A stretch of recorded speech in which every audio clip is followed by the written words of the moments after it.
ಸಾಮಾಜಿಕ ಸವಲತ್ತು. ಸರ್ಕಾರಿ ಇಲಾಖೆಯಲ್ಲಿರುವ ಸೇವಾ ಸೌಲಭ್ಯಗಳು ಹಾಗೂ ವಿವಿಧ ಅಭಿವೃದ್ಧಿ ಯೋಜನೆಗಳ ಕುರಿತ ಸರಣಿ ಕಾರ್ಯಕ್ರಮ.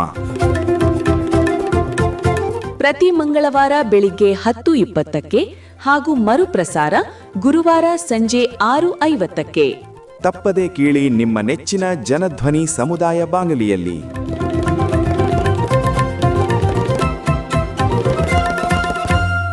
ಪ್ರೀತಿಯ ಕೇಳುಗರಿಗೆಲ್ಲ ನಮಸ್ಕಾರ. ನೀವು ಕೇಳ್ತಾ ಇದ್ದೀರಾ ಜನಧ್ವನಿ ರೇಡಿಯೋ. ಇದು 90.8 ಕಂಪನಾಂಕದಲ್ಲಿ ಸರಗೂರಿನಿಂದ ಪ್ರಸಾರವಾಗುತ್ತಿರುವ ಮೈಸೂರಿನ ಮೊಟ್ಟಮೊದಲ ಸಮುದಾಯ ರೇಡಿಯೋ. ನಾನು ನಿಮ್ಮ ರೇಡಿಯೋ ಗೆಳೆಯ ಶ್ರೀಕಾಂತ್ ಸರಗೂರು. ಎಂದಿನಂತೆ ತಮ್ಮೆಲ್ಲರಿಗೂ ಸಾಮಾಜಿಕ ಸವಲತ್ತು ಕಾರ್ಯಕ್ರಮಕ್ಕೆ ಆತ್ಮೀಯವಾದ ಸ್ವಾಗತವನ್ನು ಕೋರುತ್ತಿದ್ದೇನೆ. ಕೆಳಗರೆ ಇಂದಿನ ಸಾಮಾಜಿಕ ಸವಲತ್ತು ಕಾರ್ಯಕ್ರಮದಲ್ಲಿ ಕೇಂದ್ರ ಸರ್ಕಾರದ ರೈತಪರ ಯೋಜನೆಗಳಲ್ಲಿ ಒಂದಾದಂತಹ ಪ್ರಧಾನಮಂತ್ರಿ ಕಿಸಾನ್ ಸಮ್ಮಾನ್ ನಿಧಿ ಯೋಜನೆ ಕುರಿತು ಮಾಹಿತಿಯನ್ನು ನೀಡಲು ಈ ದಿನದ ಸಾಮಾಜಿಕ ಸವಲತ್ತು ಕಾರ್ಯಕ್ರಮದಲ್ಲಿ ನಮ್ಮ ಜೊತೆ ಇದ್ದಾರೆ ಕೇಂದ್ರ ಹಾಗೂ ರಾಜ್ಯ ಸರ್ಕಾರದ ಯೋಜನೆಗಳ ನೀತಿ ನಿರೂಪಣೆ ಸಲಹೆಗಾರರು ಹಾಗೂ ಜನನೀತಿ ಸಂಶೋಧಕರಾದಂತಹ ಮೈಸೂರಿನ ಡಾಕ್ಟರ್ ಜಿ ಅಚ್ಯುತರವರು. ಬನ್ನಿ ಅವರನ್ನ ಕಾರ್ಯಕ್ರಮಕ್ಕೆ ಸ್ವಾಗತಿಸಿ ಈ ಎಲ್ಲ ವಿಚಾರಗಳ ಕುರಿತು ಮತ್ತಷ್ಟು ಮಾಹಿತಿಯನ್ನು ತಿಳಿದು ಬರೋಣ.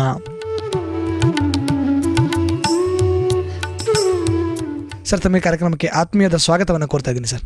ನಮಸ್ಕಾರ ಸರ್. ಮೊದಲಿಗೆ ಏನಿದು ಸರ್ ಪ್ರಧಾನ ಮಂತ್ರಿ ಕಿಸಾನ್ ಸಮ್ಮಾನ್ ನಿಧಿ ಯೋಜನೆ? ಈ ಯೋಜನೆ ಒಂದು ಪರಿಕಲ್ಪನೆ ಹಿನ್ನೆಲೆ ಕುರಿತು ಹಾಗೆ ಇದು ಜಾರಿಯಾದ ಕುರಿತು ಮಾಹಿತಿಯನ್ನು ಹಂಚ್ಕೊಳ್ಳಿ ಸರ್. ಪ್ರಧಾನಮಂತ್ರಿ ಕಿಸಾನ್ ಸಮ್ಮಾನ್ ಯೋಜನೆ ಅಂದರೆ ಸಣ್ಣ ಮತ್ತು ಅತಿ ಸಣ್ಣ ರೈತರಿಗೆ ಸಹಾಯಧನವನ್ನು ನೀಡಿ ಪ್ರೋತ್ಸಾಹ ಮಾಡೋದು.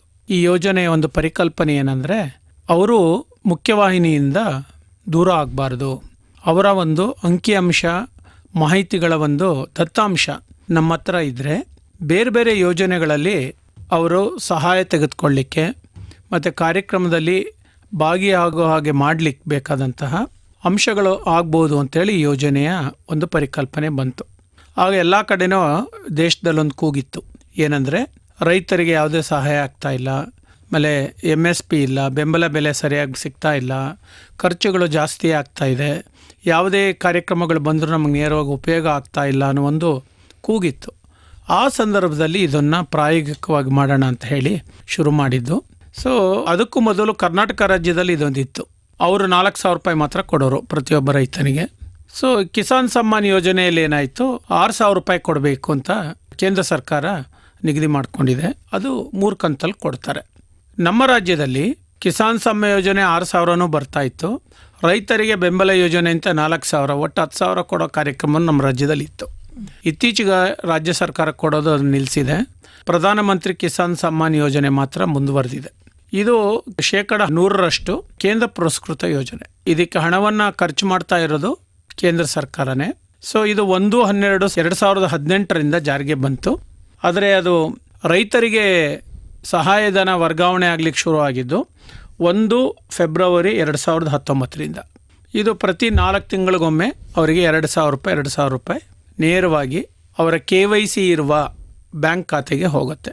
ಯಾಕಂದರೆ ಈ ಹಣ ಪಡ್ಕೋಬೇಕು ಅಂದರೆ ಬ್ಯಾಂಕ್ ಜೋಡಣೆ ಆಗಬೇಕು, ಬ್ಯಾಂಕ್ ಸಂಪರ್ಕ ಆಗಬೇಕು. ಹಾಗಾಗಿ ಅದೊಂದು ಸಾಂಸ್ಥಿಕ ಇದಕ್ಕೆ ಅವರು ಸೇರ್ಕೊಂಡಂಗೆ ಆಯಿತು. ಇದನ್ನು ನಾವು ಅರ್ಥ ಮಾಡ್ಕೋಬೇಕು.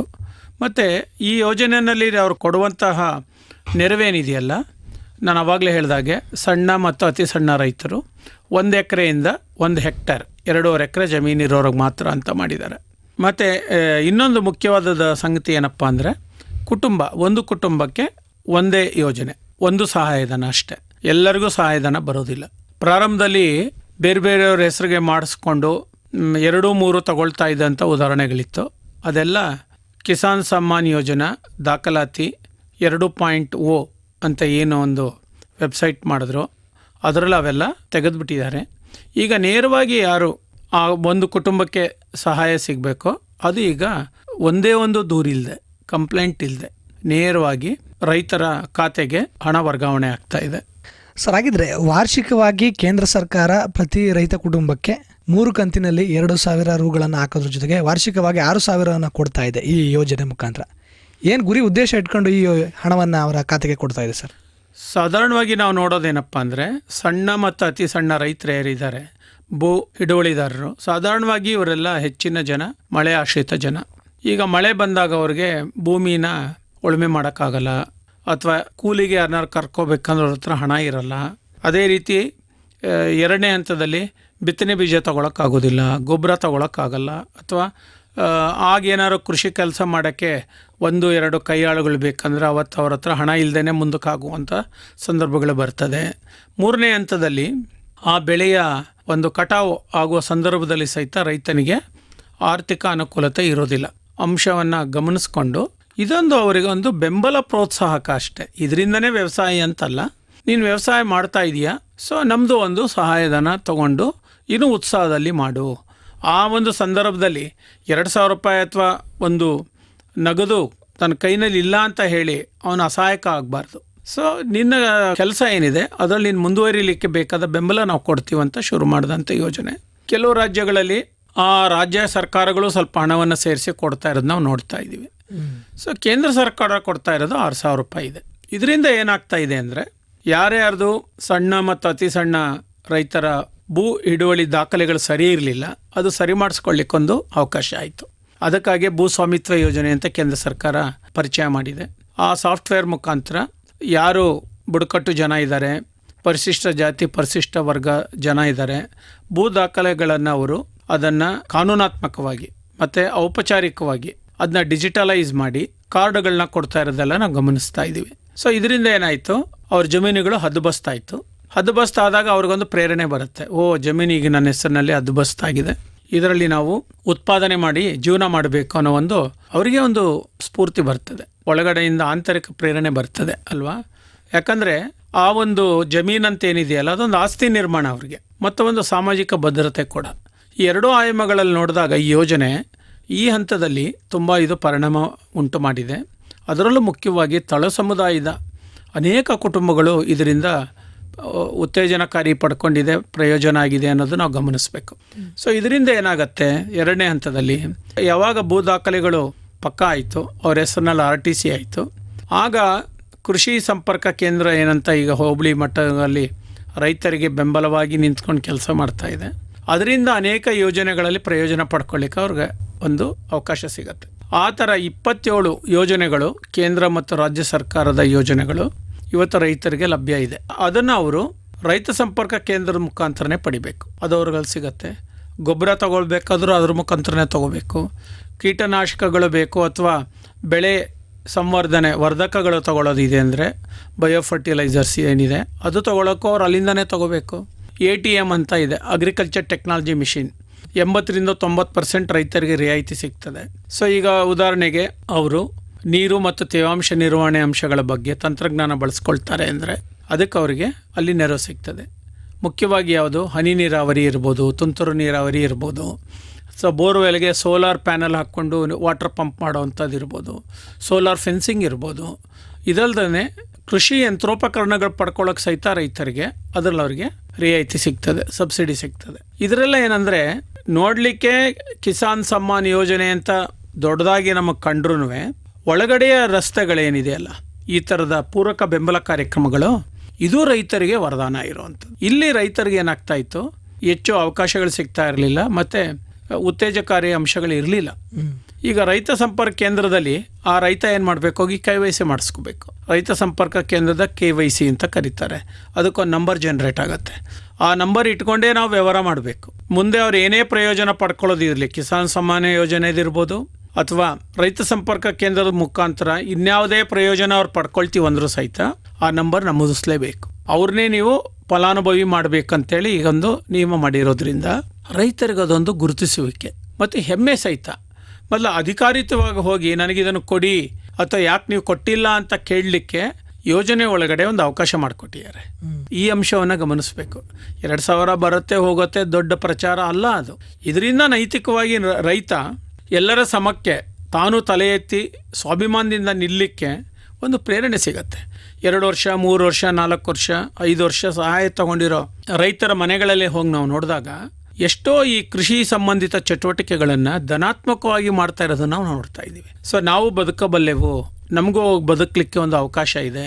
ಸೊ ನಾವು ಖಂಡಿತ ಪ್ರಯತ್ನ ಮಾಡ್ತೀವಿ, ಆ ಪ್ರಯತ್ನಕ್ಕೆ ಇಲ್ಲಿ ಪುಷ್ಟಿ ಸಿಗ್ತದೆ, ಬೇಕಾದ ನೈಪುಣ್ಯವನ್ನು ನಾವು ರೈತ ಸಂಪರ್ಕ ಕೇಂದ್ರಗಳಿಂದ ಪಡ್ಕೊಳ್ತೀವಿ ಅನ್ನೋ ಒಂದು ಸಾಂಸ್ಥಿಕವಾದ ಒಂದು ಬೆಂಬಲ ನಮಗೆ ದೊರೀತಾ ಇದೆ ಅನ್ನೋದು ತೃಪ್ತಿ ಇವತ್ತು ರೈತರಿಗಿದೆ. ಮೊದಲು ಇದು ಇರ್ತಿರ್ಲಿಲ್ಲ.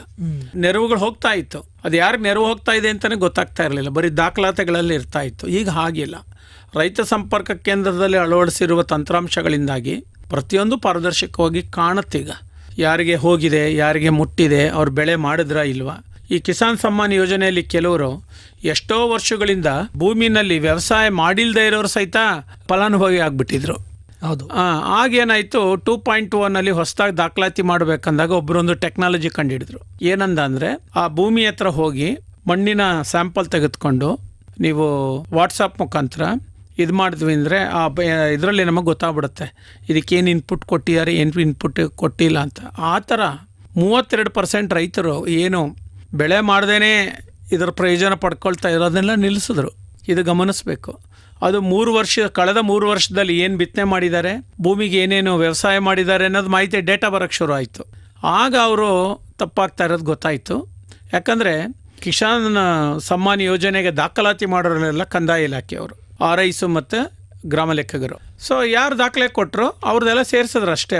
ಅವರೇನಲ್ಲಿ ಹೋಗಿ ಬೆಳೆ ಮಾಡಿದಾರಾ ಇಲ್ವಾ ನೋಡ್ತಾ ಇಲ್ಲ. ಒಂದು ನಿಯಮನೂ ಇದೆ, ಪ್ರತಿ RTCನಲ್ಲಿ ಪ್ರತಿ ವರ್ಷಕ್ಕೆ ಹಿಂಗಾರು ಮಳೆ ಮತ್ತು ಮುಂಗಾರು ಮಳೆ ಸಂದರ್ಭದಲ್ಲಿ ಗ್ರಾಮ ಲೆಕ್ಕಗರು ಆ ಜಮೀನುಗಳಿಗೆ ಹೋಗಿ ಏನು ಅವರು ವ್ಯವಸಾಯ ಮಾಡಿದ್ದಾರೆ, ಸ್ಟ್ಯಾಂಡಿಂಗ್ ಕ್ರಾಪ್ ಇದೆ ಅಂತ ದಾಖಲಿಸ್ಬೇಕು ಅಂತ ನಿಯಮ ಇದೆ. ಬಟ್ ಅದು ಮಾಡೋಕ್ಕಾಗ್ತಾ ಇಲ್ಲ. ಸೊ ಅದನ್ನು ಎಲ್ಲರೂ ಏನು ಮಾಡಿದರು, ಇಲ್ಲಿ ದುರುಪಯೋಗ ಮಾಡ್ಕೊಂಡಿದ್ರು. ಆಗ ಎಲ್ಲ ಕಡೆಯಿಂದ ಕೂಗು ಬರೋಕ್ಕೆ ಶುರು ಆಯಿತು.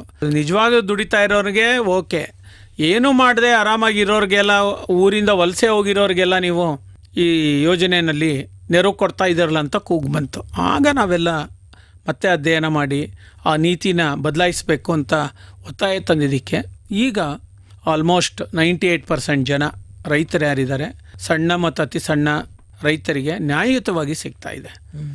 ನೀವು ಕೇಳ್ಬೋದು, ಸೊ ಈಗ ಒಬ್ಬ ಜಮೀನ್ದಾರ ಅಂತ ಇರ್ತಾನೆ ಊರಲ್ಲಿ, ಅವ್ರಿಗೂ ಸಿಗ್ತಾ ಇದೆಯಲ್ಲ ಅಂತ. ಅವ್ರಿಗೊಂದು 10 ಎಕರೆ 12 ಎಕರೆ ಇರ್ಬೋದು. ಆದರೆ ಅವನು RTC ಕೊಟ್ಟಿರೋ ಅಂಥದ್ದು, ಯಾಕಂದರೆ ಬೇರೆ ಬೇರೆ RTC ನಂಬರಲ್ಲಿದೆ. 2.5 ಎಕರೆ 1 ಹೆಕ್ಟೇರ್ಗಿಂತ ಕಡಿಮೆ ಅವನು ದಾಖಲಾತಿ ಮಾಡ್ಕೊಂಡಿದ್ದಾನೆ. ಎಷ್ಟೋ ಕಡೆ ಆ ನೆರವು ತಗೋಬೇಕು ಅಂತ ಹೆಂಡತಿ ಹೆಸರಿಗೆ ಜಮೀನು ಮಾಡಿ ಹೆಂಡತಿನ ದಾಖಲಾತಿ ಮಾಡಿರೋದನ್ನು ನಾವು ನೋಡ್ತಾ ಇದ್ದೀವಿ. ಅಥವಾ ಮಕ್ಕಳಿಗೆ ಪಾಲು ಕೊಟ್ಟು ಅದು ಮತ್ತೆ ಫರ್ದರ್ ಚಿಕ್ಕ ಒಡೆತನ ಬಂದಾದ್ಮೇಲೆ ಪ್ರಯೋಜನ ಪಡ್ಕೊಳ್ತಾ ಇರೋದು ನಾವು ನೋಡ್ತಾ ಇದ್ದೀವಿ. ಕೊನೆಗೆ ಏನು ಮಾಡೋಕ್ಕಾಗಲಿಲ್ಲ ಅಂದ್ರೂ ಆ ಜಮೀನನ್ನ ಪಾಳು ಬಿಡೋ ಅವಶ್ಯಕತೆ ಇಲ್ಲ. ಅಟ್ಲೀಸ್ಟ್ ಬಂದಿರೋ ಕಳೆ ಕೀಳಕ್ಕಾದ್ರೂ ಹಣ ಸಾಕಾಗತ್ತೆ, ನಿರ್ವಹಣೆ ಮಾಡ್ಲಿಕ್ಕಾದ್ರೂ ಆಗತ್ತೆ, ಬದುಗಳನ್ನ ಸರ್ ಮಾಡ್ಕೊಳಕ್ಕಾದ್ರೂ ಈ ಹಣ ಸಾಕಾಗತ್ತೆ ಅಲ್ವಾ.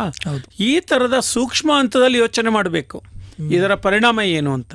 ಖಂಡಿತ. ಇದ್ರ ಮುಖಾಂತರ ಏನಾಗತ್ತೆ, ಯೋಜನೆ ಒಳಗಡೆ ರೈತ ಸಂಪರ್ಕಕ್ಕೆ ಬರ್ತಾನೆ, ಆಮೇಲೆ ಕೃಷಿ ಯೋಜನೆಗಳಿಗೆ ಅವನು ಜೋಡಣೆ ಆಗ್ತಾನೆ. ಆಗ ಅವನಲ್ಲಿ ಒಂದು ಧನಾತ್ಮಕ ಚಿಂತನೆ ಬರುತ್ತೆ. ಓಹೋ, ನಾನು ಇದನ್ನು ಮಾಡ್ಬೋದು, ಅದನ್ನು ಮಾಡ್ಬೋದು, ನಾನು ಏನು ಬೆಳಿಬೇಕು, ಆಹಾರ ಬೆಳೆ ಬೆಳಿಬೇಕಾ, ತೋಟಗಾರಿಕೆ ಬೆಳಿಬೇಕಾ, ತರಕಾರಿ ಬೆಳಿಬೋದಾ, ಅಥವಾ ರೇಷ್ಮೆ ಕೃಷಿ ಮಾಡ್ಬೋದಾ, ಮೀನು ಸಾಗಾಣಿಕೆ ಮಾಡ್ಕೋಬೋದಾ. ಈ ಥರ ಸಮಗ್ರ ಕೃಷಿ ಪದ್ಧತಿಯನ್ನು ಅಳವಡಿಸ್ಕೊಳ್ಳೋದ್ರಿಂದ ಎಲ್ಲ ಮೂಲಗಳಿಂದ ಆತನಿಗೆ ಏನಾಗುತ್ತೆ, ಆದಾಯ ಬರುತ್ತೆ. ಹೌದು. ಆ ಆದಾಯ ಬಂದಾಗ ಮಾತ್ರ ರೈತಂಗೆ ಆಸಕ್ತಿ ಇರುತ್ತೆ, ಇಲ್ಲಾಂದ್ರೆ ಅವನ ಆಸಕ್ತಿ ಇರಲ್ಲ.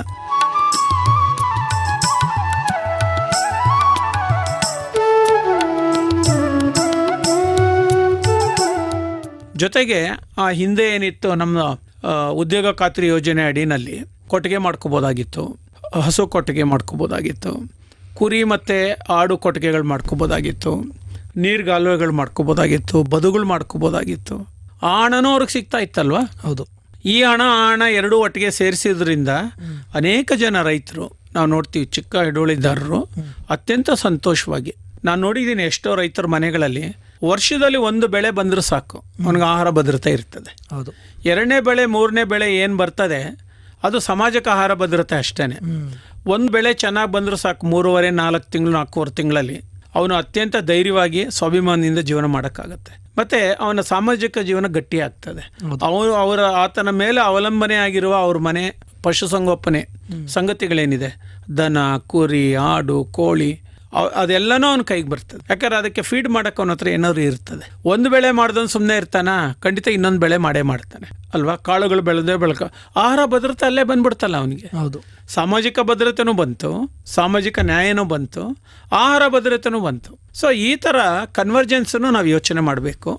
ಪ್ರಧಾನಮಂತ್ರಿ ಕಿಸಾನ್ ಸಮ್ಮಾನ್ ಯೋಜನೆ ಅಂದರೆ ಇದು ಬೇರೆ ಬೇರೆ ಯೋಜನೆ ಮತ್ತು ಕಾರ್ಯಕ್ರಮಗಳನ್ನು ಒಗ್ಗೂಡಿಸಿಕೊಳ್ಳುವ ಒಂದು ಪ್ರಯತ್ನ ಅನ್ನೋದು ನಾವು ಮರಿಬಾರ್ದು. ಖಂಡಿತ. ಅದಕ್ಕಿದು ಸ್ಟೆಪ್ಪಿಂಗ್ ಸ್ಟೋನ್.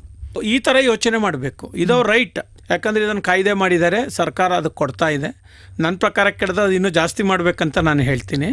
ಆದರೆ ಈಗಿನ ಸರ್ಕಾರದ ನೀತಿ ಪ್ರಕಾರ ಯಾರು ಅರ್ಹರಿದ್ದಾರೆ ಅವ್ರಿಗೆ ಕೊಡುವ ಒಂದು ಕಟ್ಟುನಿಟ್ಟಿನ ಕ್ರಮಗಳು ತೆಗೆದುಕೊಂಡ್ರೆ ಇನ್ನೂ ಒಂದು 10-15% ರೈತರು ದೂರ ಉಳಿತಾರೆ. ಈಗ ಅವ್ರು ವ್ಯವಸಾಯನೇ ಮಾಡ್ತಾ ಇಲ್ಲ. ಇದೊಂಥರ ಲಾಟ್ರಿ ಟಿಕೆಟ್ ಹಣ ಬಂದಂಗೆ ಅಂತ ವರ್ಷಕ್ಕೆ 6,000 ರೂಪಾಯಿ ಬರ್ತಾ ಇದೆ ಅಂತ ತೆಗೆದಿಟ್ಕೊಳ್ತಾರೆ, ಈಗಲೂ ಇದ್ದಾರೆ.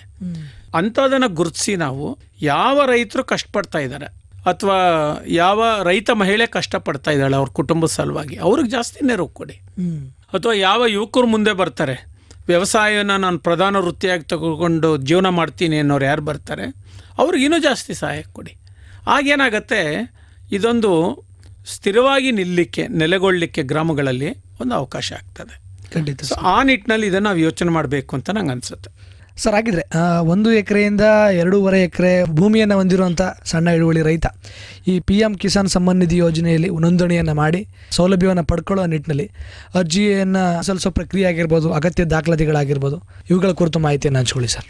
ಯಾವುದೇ ವ್ಯಕ್ತಿ ಅವನ ಫೋನಿಂದನೂ ಮಾಡ್ಬೋದು, ಇಲ್ಲ CSC ಕೇಂದ್ರಗಳು, ಸಾಮಾನ್ಯ ನಾಗರಿಕ ಕೇಂದ್ರಗಳಂತ ಏನು ಮಾಡಿದಾರೋ ಅಲ್ಲಿಂದ ಮಾಡ್ಬೋದು, ನಮ್ಮ ಗ್ರಾಮ ಪಂಚಾಯತ್ ಇರೋ ಬಾಪು ಸೇವಾ ಕೇಂದ್ರಗಳಿಂದ ಮಾಡ್ಬೋದು. ಆಯಿತಾ. ಆಮೇಲೆ ಬೇಕಾದರೆ ಹೋಗ್ಬಿಟ್ಟು ರೈತ ಸಂಪರ್ಕ ಕೇಂದ್ರದಲ್ಲಿ ಸಹಿತ ನೀವು ಮಾಡಿಸ್ಬೋದು. ಎಲ್ರಿಗೂ ಅವಕಾಶ ಇದೆ. OTP ಬರುತ್ತೆ. ಆ OTP ಹೇಳಾದ್ಮೇಲೆ ಮತ್ತೆ ದಾಖಲೆಗಳು ಮುಂದಕ್ಕೆ ತೊಗೊಳುತ್ತೆ. ತೊಗೊಂಡಾದ್ಮೇಲೆ ನಿಮ್ಗೊಂದು ನಂಬರ್ ಜನ್ರೇಟ್ ಆಗುತ್ತೆ. ಆ ನಂಬರ್ ನೀವು ಭದ್ರವಾಗಿ ಇಟ್ಕೊಂಡ್ರು ಸಾಕು. ಯಾಕಂದ್ರೆ ಇದಕ್ಕೆ ಬ್ಯಾಂಕ್ ಕೈವಹಿಸಿ ತುಂಬ ಮುಖ್ಯ. ಯಾವುದು ಚಾಲ್ತಿಯಲ್ಲಿರುವ ಬ್ಯಾಂಕ್ ಖಾತೆ ಇದೆ ಅದೇ ದಾಖಲೆ ಕೊಡಬೇಕು. ಅದಕ್ಕೆ ಆಧಾರ್ ಸೀಡ್ ಆಗಿರಬೇಕು. ಯಾಕಂದರೆ OTP ಬರೋದೇ ಆಧಾರ್ ನಂಬರ್ ಮೇಲೆ. ಹೌದು. ಸೊ ಹಾಗಾಗಿ ಅದನ್ನು ನಾವು ಮಾಡಬೇಕು. ಸೊ ಅಂಥವ್ರಿಗೆಲ್ಲ ಹಣ ಬರುತ್ತೆ.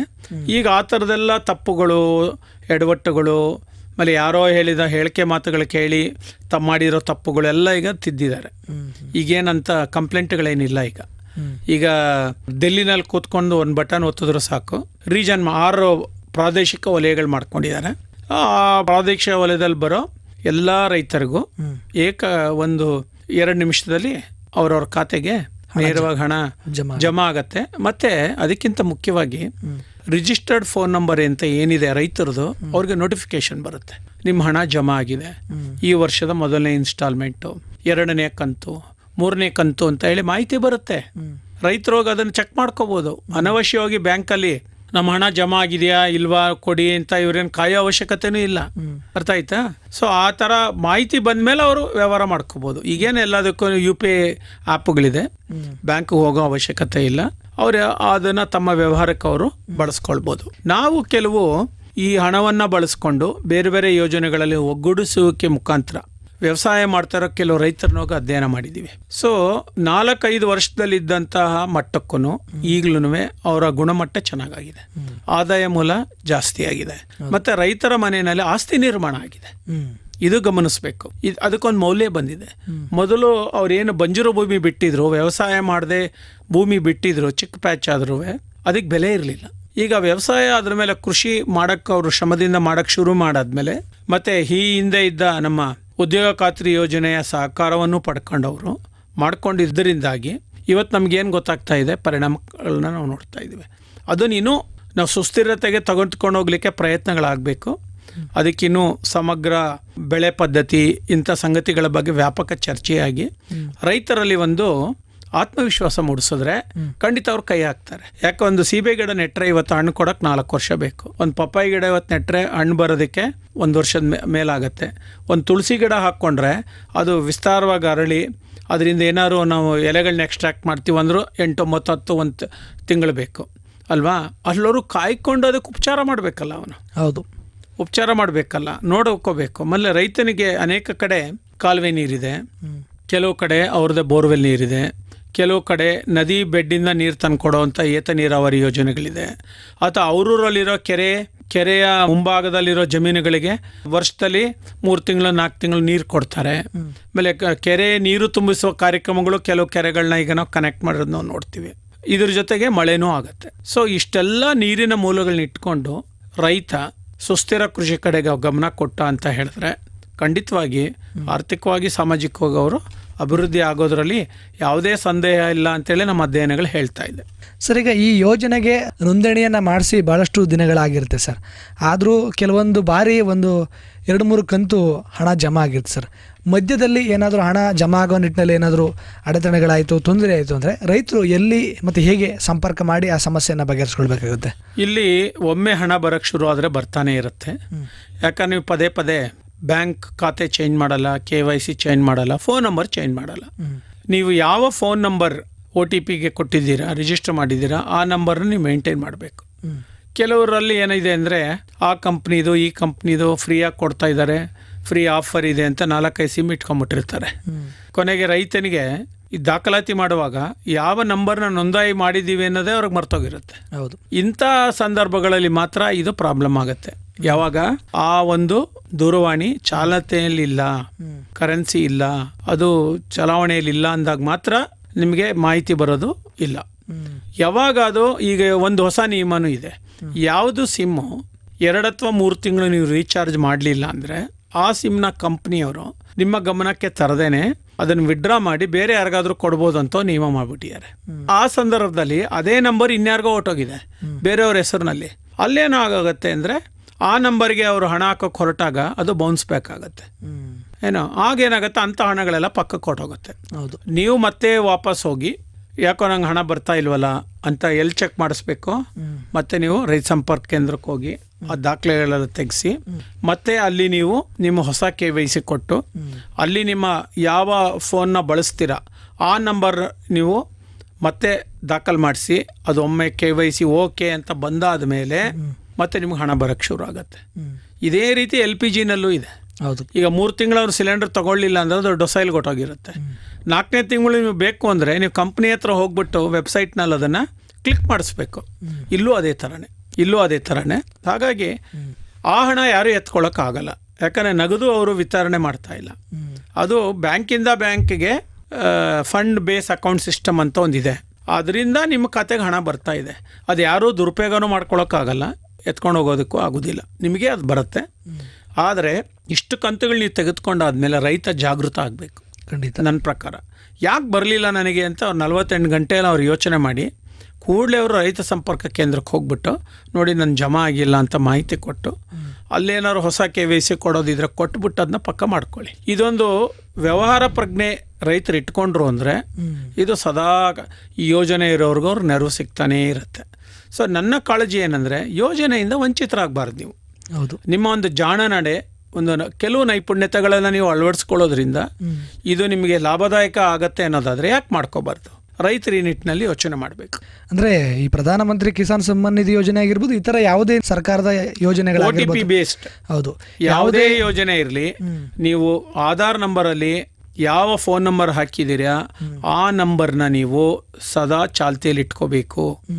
ಅದಕ್ಕೆ ಹಣ ಹಾಕೋದಿಲ್ಲ, ರೀಚಾರ್ಜ್ ಮಾಡಲ್ಲ, ಅಥವಾ ಅದು ಬಿಸಾಕ್ಬಿಟ್ಟು ಇನ್ನೊಂದು ನಂಬರ್ ತೊಗೊಳ್ತೀನಿ ಅಂದರೆ ನಾವು ತೊಂದರೆನಲ್ಲಿ ಸಿಕ್ಕಾಕೊತೀವಿ.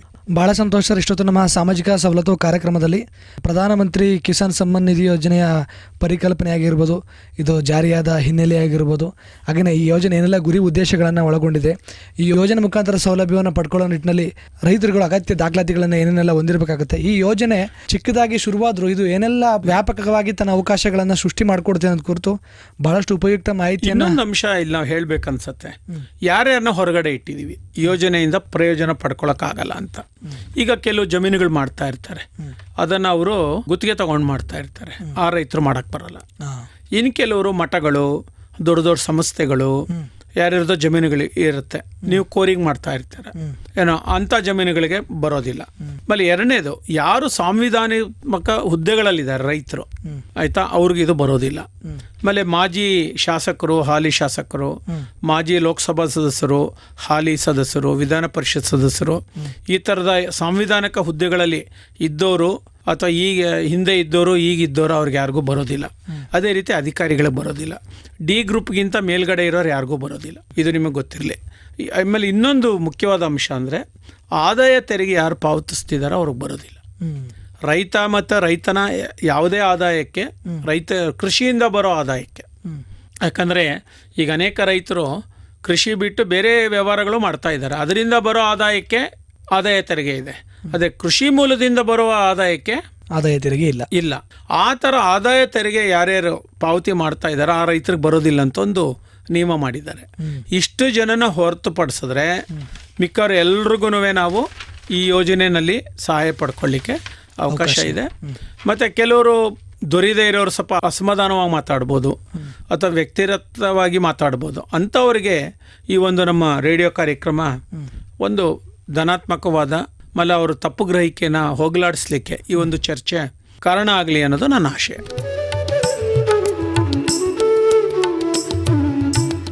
ಬಹಳ ಸಂತೋಷ. ಇಷ್ಟೊತ್ತು ನಮ್ಮ ಸಾಮಾಜಿಕ ಸವಲತ್ತು ಕಾರ್ಯಕ್ರಮದಲ್ಲಿ ಪ್ರಧಾನಮಂತ್ರಿ ಕಿಸಾನ್ ಸಮ್ಮಾನ್ ನಿಧಿ ಯೋಜನೆ ಕುರಿತು ಒಂದು ಸಂಪೂರ್ಣ ಹಾಗೂ ಸಮಗ್ರ ಮಾಹಿತಿಯೊಂದಿಗೆ ನಮ್ಮ ಕೇಳುಗ ಸಮುದಾಯದ ರೈತರಲ್ಲಿ ಒಂದಷ್ಟು ಅರಿವು ಹಾಗೂ ಜಾಗೃತಿಯನ್ನು ಮೂಡಿಸಿದ್ದಕ್ಕೆ, ನಮ್ಮ ಕಾರ್ಯಕ್ರಮದಲ್ಲಿ ಭಾಗಿಯಾಗಿದ್ದಕ್ಕೆ ತಮಗೆ ತುಂಬ ಹೃದಯದ ಧನ್ಯವಾದಗಳನ್ನು ತಿಳಿಸೋದಕ್ಕೆ ಇಷ್ಟಪಡ್ತೀನಿ ಸರ್. ನಮಸ್ಕಾರ. ಪ್ರಿಯ ಕೇಳುಗರೆ, ಇದುವರೆಗೂ ನೀವು ಕೇಳ್ತಾ ಇದ್ರಿ ನಮ್ಮ ಸಾಮಾಜಿಕ ಸವಲತ್ತು ಕಾರ್ಯಕ್ರಮದಲ್ಲಿ ಕೇಂದ್ರ ಸರ್ಕಾರದ ರೈತಪರ ಯೋಜನೆಗಳಲ್ಲಿ ಒಂದಾದಂತಹ ಪ್ರಧಾನಮಂತ್ರಿ ಕಿಸಾನ್ ಸಮ್ಮಾನ್ ನಿಧಿ ಯೋಜನೆ ಕುರಿತು ಇದುವರೆಗೂ ಮಾಹಿತಿಯನ್ನು ಹಂಚಿಕೊಂಡಂಥವರು ಕೇಂದ್ರ ಹಾಗೂ ರಾಜ್ಯ ಸರ್ಕಾರದ ಯೋಜನೆಗಳ ನೀತಿ ನಿರೂಪಣೆ ಸಲಹೆಗಾರರು ಹಾಗೂ ಜನನೀತಿ ಸಂಶೋಧಕರಾದಂತಹ ಮೈಸೂರಿನ ಡಾಕ್ಟರ್ ಜಿ ಅಚ್ಯುತರಾವ್ರವರು. ಇದಾಗಿತ್ತು ಇವತ್ತಿನ ನಮ್ಮ ಸಾಮಾಜಿಕ ಸವಲತ್ತು ಕಾರ್ಯಕ್ರಮ. ಮತ್ತೆ ಮತ್ತೊಂದು ಸಾಮಾಜಿಕ ಸವಲತ್ತು ಕಾರ್ಯಕ್ರಮದಲ್ಲಿ ಮತ್ತೊಂದು ಯೋಜನೆಯ ಸಮಗ್ರ ಮಾಹಿತಿಯೊಂದಿಗೆ ತಮ್ಮನ್ನು ಮತ್ತೆ ಭೇಟಿಯಾಗ್ತೀನಿ. ಅಲ್ಲಿವರೆಗೂ ಕೇಳ್ತಾ ಇರಿ ಜನಧ್ವನಿ. ಇದು ನಿಮ್ಮ ಧ್ವನಿ, ನಿಮ್ಮೂರ ಧ್ವನಿ, ಜನರ ಧ್ವನಿಯಾದ ಜನಧ್ವನಿ. ನಮಸ್ಕಾರ.